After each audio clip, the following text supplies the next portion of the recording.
Hello everyone. सो आज हम लोग देखेंगे फिजियोलॉजी पेपर 1 एंड पेपर 2 जो कि 2020 बैच वालों का एग्ज़ाम हुआ था 2023 में नवंबर में हुआ है। फर्स्ट ईयर का फर्स्ट ड्रॉप का उसको हम लोग देखने वाले हैं कि क्या क्या क्वेश्चन आए हुए थे उसमें। तो फिजियोलॉजी पेपर नंबर 1 अपन देखते हैं, ठीक है। सो सबसे पहले हमारे पास आते हैं MCQs। उसमें हमारे पास 10 MCQ होते हैं, ठीक है। उसमें से सबसे पहले MCQ बोल रहा है कि normal osmolarity of the plasma is, तो कितना होता है प्लाज्मा की ऑस्मोलैरिटी नॉर्मली। तो अपन को ऑप्शन दिए हुए हैं 100, 200, 300 एंड 400। तो हमारे पास जो नॉर्मल होता है वो 300 मिली ऑस्मोलार होता है, वो तो आपको पता होगा, ठीक है। सेकंड ऑब्जेक्टिव क्या बोल रहा है, immediate source of energy for muscle contraction is. Immediate source कौन सी होती है मसल कॉन्ट्रैक्शन के लिए, तो हमारे पास क्रेटिनिन फॉस्फेट होता है, ठीक है। और wedge plexus is in intestine lies. और वेज प्लक्सस कहाँ पर पाया जाता है इंटेस्टाइन में, ये बोल रहा है beneath the mucosa, within submucosa, between longitudinal and circular muscle and beneath the serosal coat, ठीक है। सो इसका आंसर आई थिंक यही होना चाहिए, between longitudinal and the circular muscle. Fourth वाला हमारे पास है which of the following is an attachment protein in skeletal muscle. Attachment protein skeletal muscle में क्या होगा, तो इसका आंसर यहाँ पर देखो हमारे पास होगा अल्फा एक्टिनिन, इसका आंसर होगा, है ना। मायोसिन नहीं होता अटैचमेंट प्रोटीन, यहाँ पर ये गलत हुआ दिया हुआ है यहाँ पर आंसर, है ना। 1 सेकेंड, ये आंसर नहीं है, ये आंसर है हमारे पास बी, ठीक है। उसके बाद हमारे पास फिफ्थ ऑब्जेक्टिव को बोल रहा है the density of sodium channel is maximum at. Density sodium channel की कहाँ पर सबसे ज़्यादा होती है, वो नोड ऑफ रेनवियर पे होती है, ऑब्वियस है, वो मसल फिजियोलॉजी में आप लोग पढ़ते हैं इसको, है ना। So the normal pulmonary ventilation air in 70 kilogram adult mail is. यार इसका आइडिया नहीं है क्या होगा, बट इसको आप एक बार देख लेना, है ना। इसका मेरे को आंसर पता नहीं है इसका। देन व्हाट इज चाइल्ड, ये क्या होता है, ये हमारे पास होता है food mixed with pancreatic enzyme, ये हमारे पास चाइल्ड कहलाता है। और एट्थ ऑब्जेक्टिव हमारे पास haemophilia B is caused by deficiency of. किसकी डेफिशिएंसी से होता है हीमोफीलिया बी, देखो हमारे पास हीमोफीलिया का कंसेप्ट मैं आपको बताता हूँ। हमारे पास हीमोफीलिया ए होता है, हीमोफीलिया बी होता है और हीमोफीलिया सी होता है, ठीक है। जो हीमोफीलिया ए होता है ना, वो किसकी डेफिशिएंसी से होता है, factor number 8, clotting factor number 8। Haemophilia B factor clotting number 9। Haemophilia C जो होता है वो हमारे पास होता है 10th क्लॉटिंग फैक्टर से होता है, ठीक है। तो हमारे पास हीमोफीलिया बी पूछा गया है, तो यहाँ पर 9th क्लॉटिंग फैक्टर आ जाएगा। आई थिंक आपको समझ में आया होगा ये, है ना। तो इसका आंसर आ जाएगा फैक्टर नंबर 9। उसके बाद क्या बोल रहा है, Mayer's wave are caused by. Mayer's wave किसके कारण होता है, तो टेचिकार्डिया आएगा इसका answer. The most common site of myocardial infarction is, वही आएगा हमारे पास लेफ्ट वेंट्रिकुलर सब एंडोकार्डियम में अपन को सबसे ज़्यादा मायोकार्डियल इन्फ्रैक्शन का साइट होता है ये, ठीक है।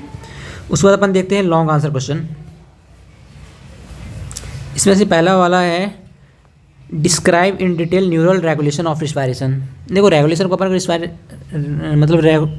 रेगुलेशन अपन रिस्पायरेशन का करते हैं 2 वेज से, एक होता है केमिकल रेगुलेशन, एक होता है न्यूरल रेगुलेशन। तो न्यूरल रेगुलेशन के बारे में पूछा गया है यहाँ पर, है ना। वही होता है हमारे पास कौन कौन सेंटर, पोंटाइन सेंटर होते हैं, मतलब हमारे पास रिस्पायरेटरी सेंटर होता है, उसके अंदर होता है पोर्टाइन सेंटर, मेडुलरी सेंटर, वही सब पूछ रहा है, ठीक है।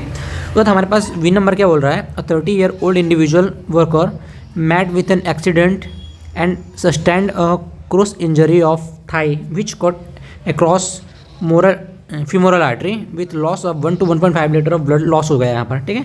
He was brought to casualty by his coworkers on examination, pulse 120 per minute, BP 80 to 60 mm of Hg, respiratory rate 12 per minute, urine output जो होता है was decrease on investigation, PCV 32% हो जाता है, ठीक है। So what would be the probable diagnosis of this case, ये बोल रहा है। तो देखो सबसे पहले आप समझो कि क्या हो रहा है कि फ्यूमरल आर्टरी अपन का कट हुआ है और उसे ब्लड लॉस हो रहा है। जब ब्लड लॉस हो रहा है तो बॉडी से काफ़ी ज़्यादा ब्लड लॉस हो जाएगा, है ना।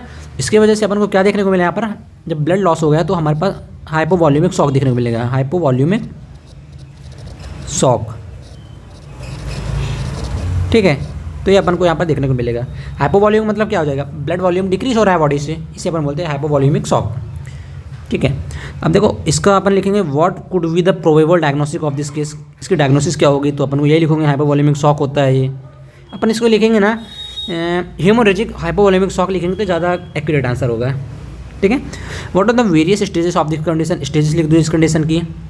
Describe the compensatory reflex during ये क्या लिखा है, ड्यूरिंग द कंपेंसेटरी स्टेज, ठीक है। What will be the physiological basis of treatment of him, treatment अपन कैसे करेंगे, ये सब चीज़ें। अब ब्रीफ आंसर क्वेश्चन हमारे पास क्या दिया है, mechanism of cell mediated immunity, baroreceptor reflex, structure of neuromuscular junction and transmission of impulse at neuromuscular junction, ठीक है।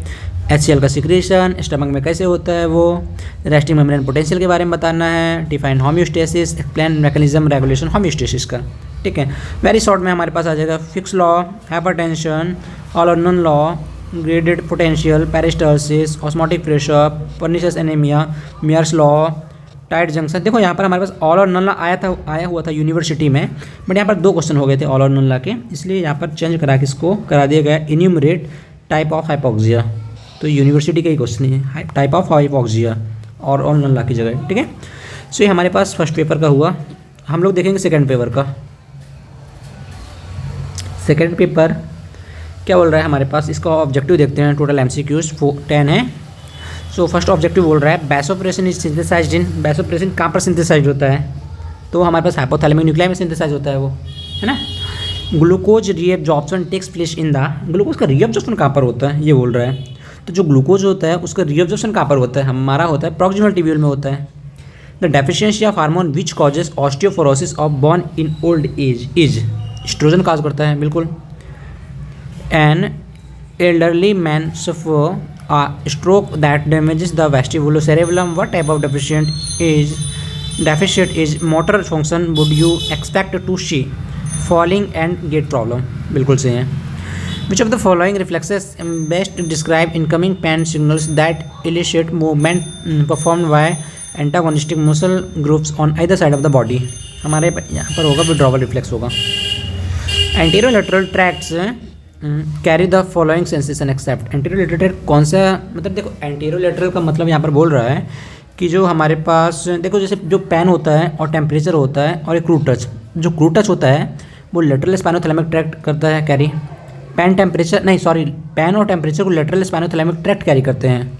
जो क्रू टच होता है उसको हमारा कैरी करता है एंटीरियर स्पाइनोथैलेमिक ट्रैक्ट, और ये तीनों ना एंटीरोलेटरल होते हैं ये। और जो प्रोप्रियो रिसेप्टर होता है ना उसे वो डॉर्सल कॉलम ट्रैक्ट कैरी करता है इसको, तो हमारे पास आंसर ये आ जाएगा, ठीक है, proprioception. The normal synaptic delay या 0.5 मिलीसेकेंड हो जाएगा। Lentiform nucleus is found by putamen along with globus pallidus. A person who is running the main source of energy he will be using in first minute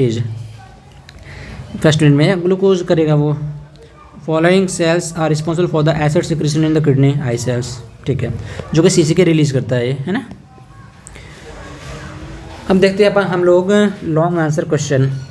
इसमें से पहला वाला question क्या बोल रहा है, अ 60-year-old male presented to the physician with sign of flexion attitudes, pin rolling movement, thumb over fingers, resting tremor, mask like fashion and gait. What is the likely diagnosis होता है, describe pathway of the part involved and comment on the treatment।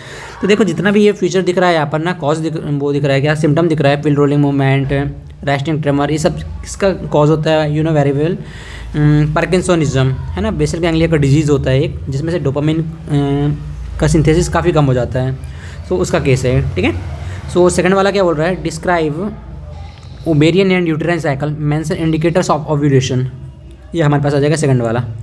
और third क्या बोल रहा है, describe the mechanism of thermoregulation, describe counter current mechanism and its role, describe the function of thyroid hormone, describe the layers of retina, describe spermatogenesis and factor affecting it, describe the withdrawal reflex. Very short हमारे पास आ जाएगा, enumerate provisional qualities and role of physician, short note on ageing, define the term dysosmia, glial cells and their function, circadian rhythm, Addison disease, Milky-Jackson reflex, tympanic reflex, enumerate the factor affecting GFR and Papage circuit।